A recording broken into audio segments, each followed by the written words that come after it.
Microphone? Eric? You've won these kind of games during the regular season, but this isn't supposed to happen in the playoffs, right? I mean, what's... No, I wasn't expecting it to happen. Quite frankly, I got to thank Patrick Waugh. If he didn't start pulling the goalie so early all year, I don't think any of the teams would have done it. And he's had such great success with Colorado, so you see that, and more teams are pulling the goalie not with a minute to go, with 2.5 minutes. And I figured when you got to get 2 goals, it makes perfect sense. So we did it tonight, and we got lucky. Coach, with 3 minutes left, how confident were you that you could come back? Well, I wasn't confident at all. I mean, I was hopeful, and I believed that if we got one, then anything can happen. And we've had a year that everything like this has happened to us. So you're always hopeful, and you believe, and you're talking on the bench to believe, but deep down, you don't really think it's going to happen. Would you have pulled the goal even earlier if you'd had a good opportunity? We were looking at about 2:44. We were looking to pull him, and then something happened. The puck came back out, and I don't think Hilly was ready to be pulled at that time because we had a hard time getting his attention. And then we got the face off, and that made it all more easier. What's the process like after you tie a game like that? Everybody's excited, you go back in the room and you've got to come back down to earth and play the overtime. What happens in there at that point? Well, I told Ryan, I said, go down and calm them down, sorry.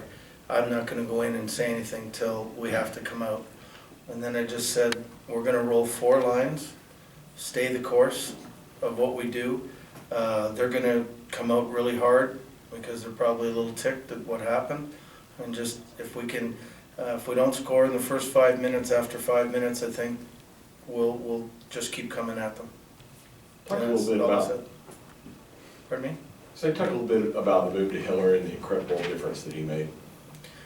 Well, you know what?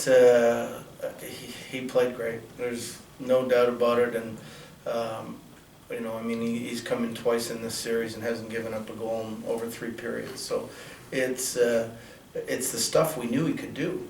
I mean, we know he's a great goalie, but he hadn't done it in the month of March and April.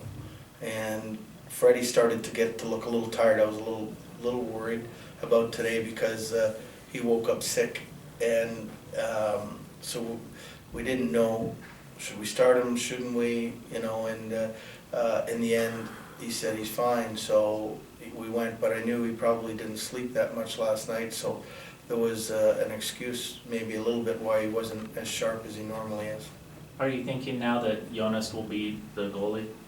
Well, I'm sure there's that thought's going to cross my mind. I got to believe that there's going to be a lot of talk into it, and we'll see. We probably have a few days off, and then we'll let everything settle, and then we'll make a decision at that. What about Benino? I mean, getting the goal that makes it a game, and then the winner. I mean, he does have an incredible knack for doing these. He has a knack, no matter how he's playing, good or bad, that you put him out at the end, because there's something about him that he's in the right position at the right time to make the right play, and that's what he's all about. And so we put him out at the end, and you know, and on his line. And then the overtime, it worked out. I couldn't have scripted it any better. You mentioned the 3rd goal earlier, but how important was that goal in terms of the belief on the bench after it was scored? Did you see any kind of change with, hey, now it's just a 1-goal game, pull the goalie again, try it again? Yeah, it makes a heck of a difference when that happens. 2 goals, you're thinking, yeah, we got a chance, let's talk about it, but I don't know if there's a lot of belief in it. But when he scored that goal and you looked up at the clock and there's still 2+ minutes, I think, at the time, you go, hey, we got an opportunity here. So that's when everybody started to get pretty excited, and they probably went, uh-oh, we better defend, and I think that we just kept coming, and they were a little nervous about the whole situation. Bruce, Jonas maybe could have checked out mentally after being passed over. What can you say about him staying with things and staying involved? Well, I say it's to his character.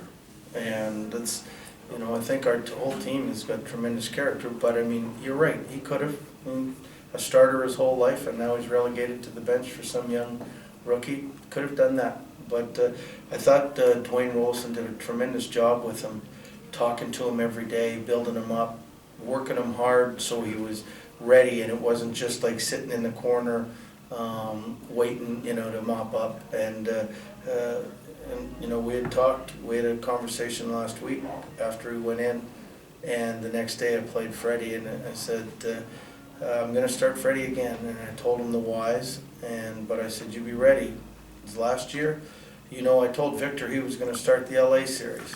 I said, there's a good chance that you've got to be ready because we might be going to you in the next series. Are you referring to game 5? Was that? Yes, yes, Bruce, I apologize, I came in late, I don't know if you've answered this.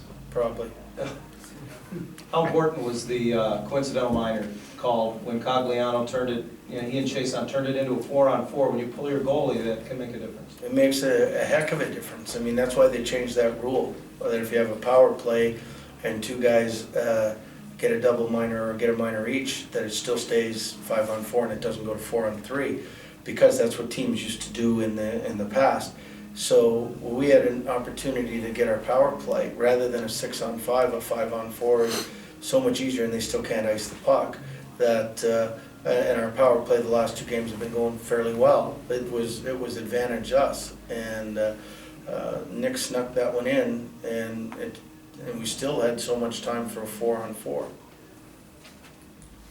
Bruce, yesterday we were talking about last year and the Detroit series and the lessons learned from that, you know, you seize the opportunity.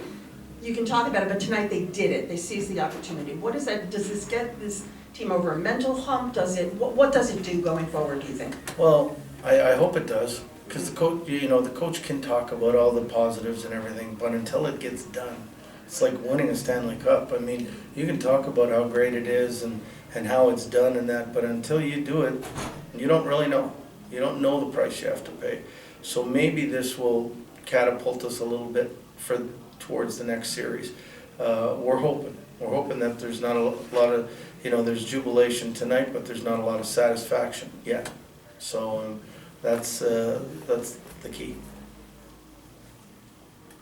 All right. Thank you. Thank you. Congrats, Coach.